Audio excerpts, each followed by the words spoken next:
Tá bom aí? Não. Tem um ângulo legal aí. Pronto, agora tá. Acho que eu fiz alguma coisa aqui na tela. É. Pronto. Pronto. Agora tá beleza. Pode falar. Muito bem, vamos recomeçar. Boa noite a todos. Eu sou o professor Micael Amorim, formado em Filosofia pela Universidade Federal do Maranhão, também fundador e presidente do Instituto Cultural Carcarás, que é um instituto voltado para estudos não só de conservadorismo, mas de cultura em geral. Nós não temos cultural no nome à toa, então nós não estudamos apenas conservadorismo. É claro que partimos de uma visão mais conservadora de mundo, depois eu explico o que eu quero dizer com isso. Mas a gente estuda cultura em geral, né? Filosofia, literatura, os clássicos da política, assuntos que são necessários para todo estudante, né? Sobretudo para todo professor. E eu também sou professor, exerço a docência, né? A função de professor. Então tá, a ideia aqui não é ser original, talvez desapontando quem acha que nós temos que pensar com a própria cabeça, né? Eu discordo totalmente disso. Qual é a graça, a vantagem de se ter uma ideia própria? Eu não consigo pensar em muitas. O que nós temos de ter é uma ideia verdadeira. Nós temos que buscar a verdade, não importando se essa ideia é sua ou de outra pessoa. Não importando se você está criando algo novo ou se você está repetindo algo que Platão disse, que Aristóteles disse, que Santo Tomás de Aquino disse, que Chesterton disse. Então, o que importa é você ter uma ideia verdadeira, não é isso? Buscar a verdade. Todo estudo, todo e qualquer estudo começa com isso, com essa proposta de buscar a verdade. Tem que ser a bússola de qualquer tipo de investigação, porque se você parte do pressuposto que não existe verdade, você vai investigar o quê? Não é isso? Fica muito difícil, partindo de uma visão relativista de mundo, você chegar a alguma conclusão, ou entender alguma coisa, fica bem complicado. Há quem aposte nisso, mas não é o meu caso, eu acho muito difícil.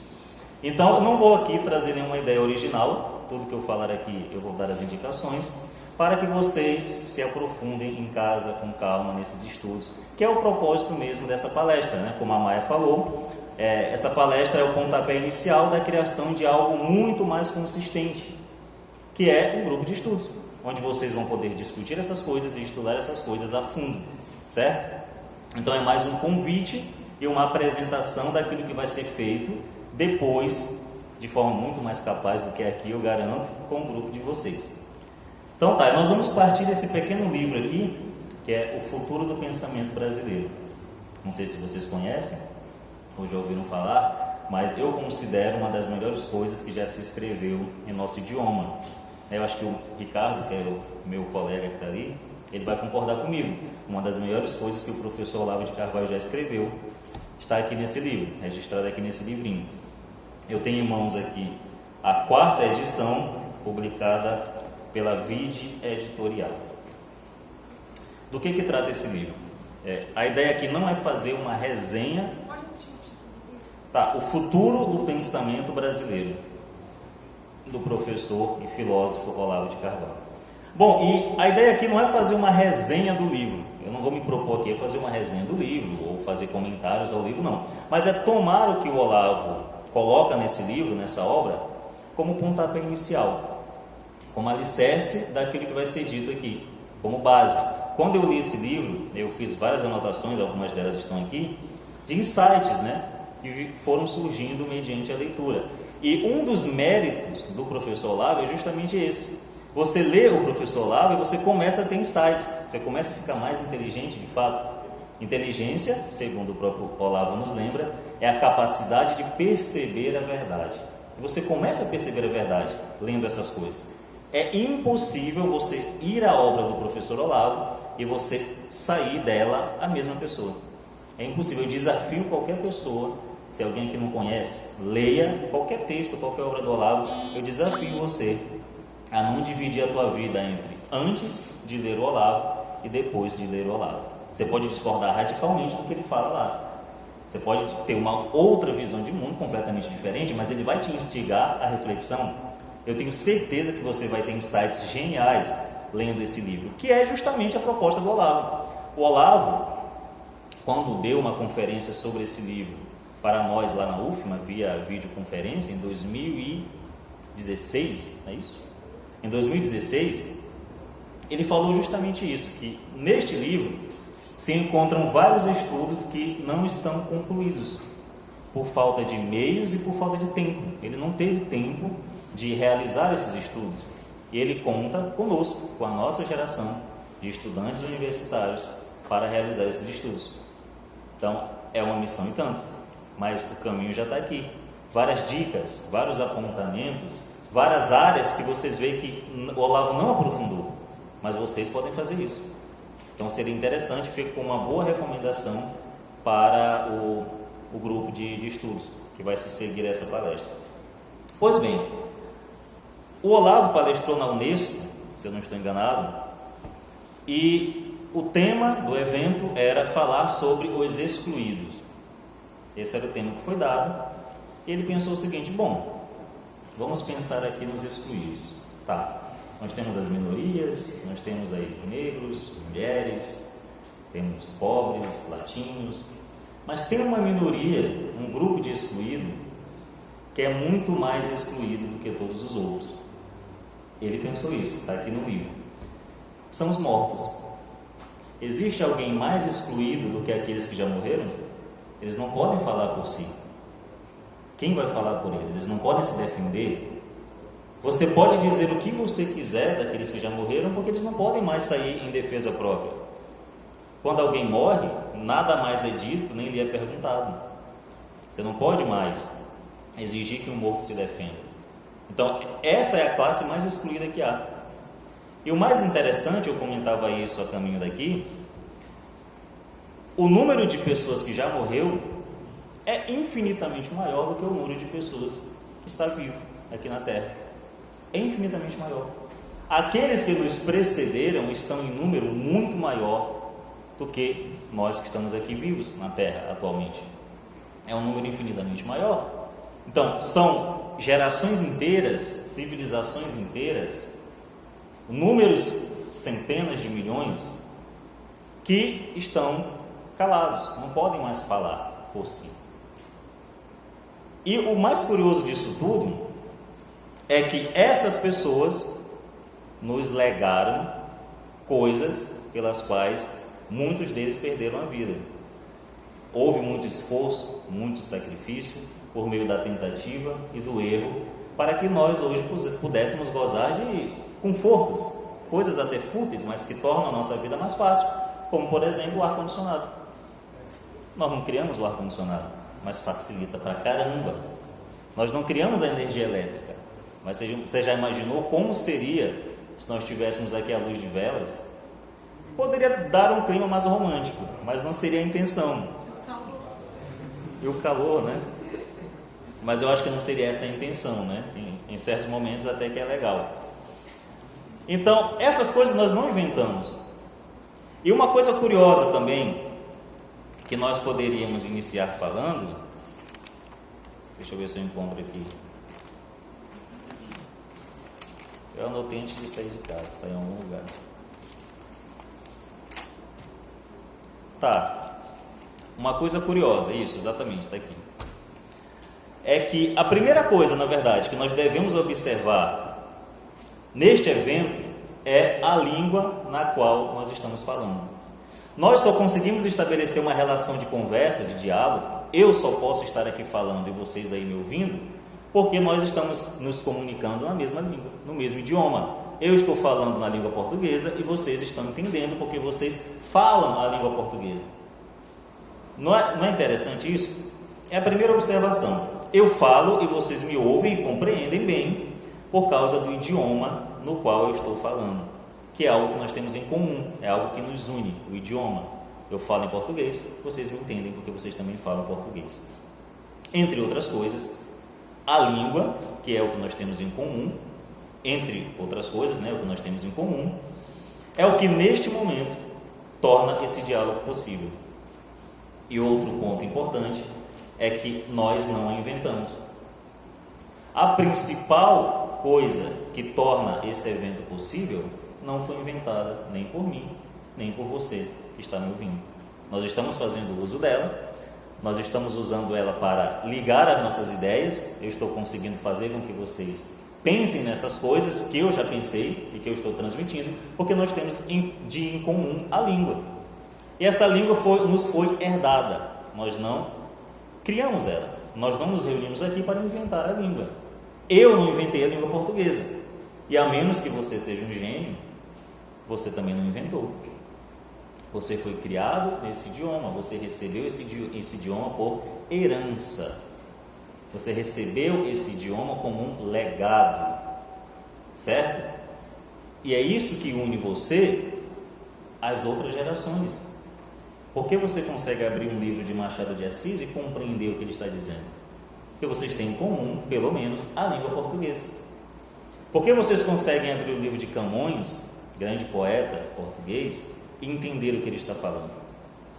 Claro, muito disso graças aos comentários do Silveira Bueno, que são muito bons, e outros comentadores. Só que você consegue entender o que Camões está dizendo porque vocês têm em comum a língua portuguesa. Você consegue entender Fernando Pessoa, Boccagi, por causa da língua, por causa do idioma. E é algo que você não inventou. E outra coisa, que muita gente não percebe: nós não só falamos na língua portuguesa, nós pensamos em português. Você não só fala em português, você raciocina, você pensa na língua materna, não é isso? Você usa a sua língua para raciocinar, para pensar, para ser quem você é.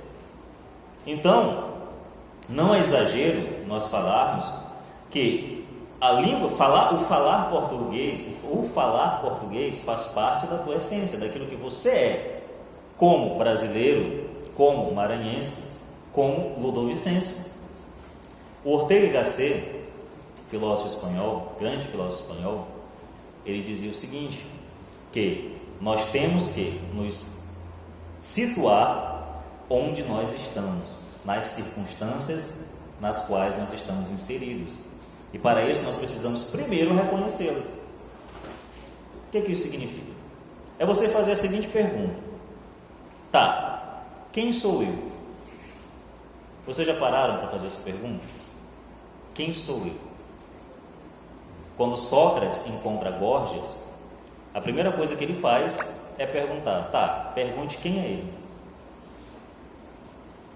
Quem é ele?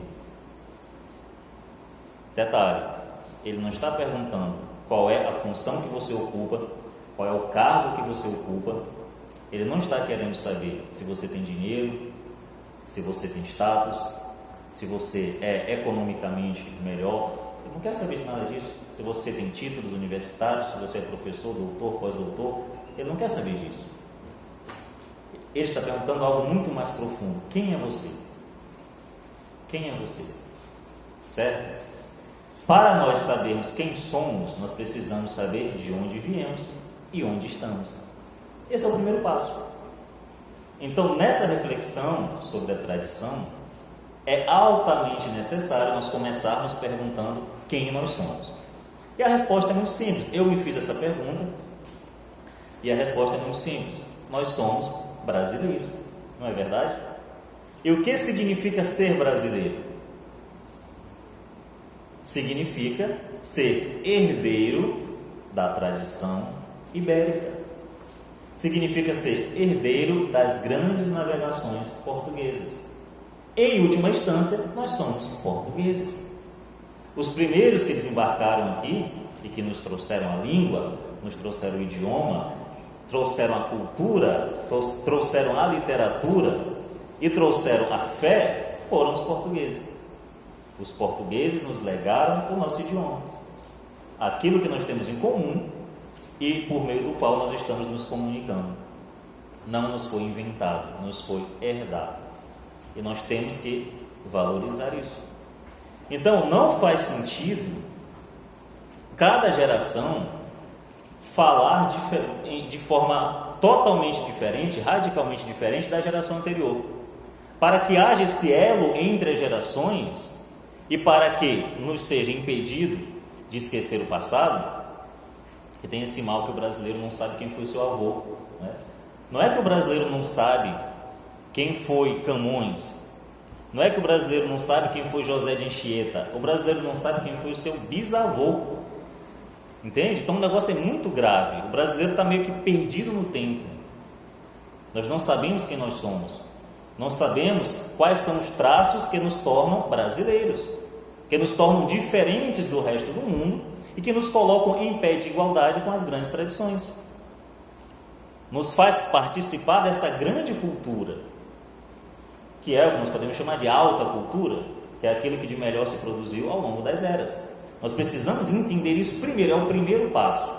Tá, eu quero iniciar um estudo, eu quero fazer um grupo de estudos, eu quero dar uma contribuição, seja para o movimento conservador, seja para o Brasil, seja para o Maranhão, mas eu preciso saber quem eu sou, de onde eu vim. Eu preciso urgentemente me identificar na história. E o professor Olavo, ele lutou muito por isso. Em toda a obra do Olavo, a gente vê que isso está claríssimo. Ele quer situar o brasileiro na história. De onde você veio, quem você é, o que você pode ensinar para o mundo. E aí ele cita, ele define muito bem cultura, porque convencionou-se, eu acredito que até a nossa Constituição está dessa forma, que cultura é tudo aquilo que o homem produz. Eu acho que vocês já ouviram isso em algum momento, que cultura vem de cultivo e tal, é tudo aquilo que o homem produz, é cultura. Tá, só que se a gente for pensar nisso, o Bumba Meu Boi é tão cultura quanto os homicídios que acontecem ali no Bacanga. Não é verdade? O jornal Itaquibacanga é tão cultura quanto o Cacuriá. Não é o homem que produz isso? Não é a sociedade que produz crimes, assassinatos, homicídios, preconceito? Não é a sociedade que produz tudo isso? Discriminação? Será que isso é cultura? Fica aí a reflexão. O Olavo vai dizer o seguinte: há dois tipos de cultura. Começa por aí. Existe a cultura chamada de antropológica, que é a cultura que serve de material de estudo. Os antropólogos estudarem um povo, por exemplo, quando você estuda as vestimentas de um povo antigo. Quando você estuda, como é que os romanos se vestiam? Como é a escrita dos romanos? A forma das casas deles? As danças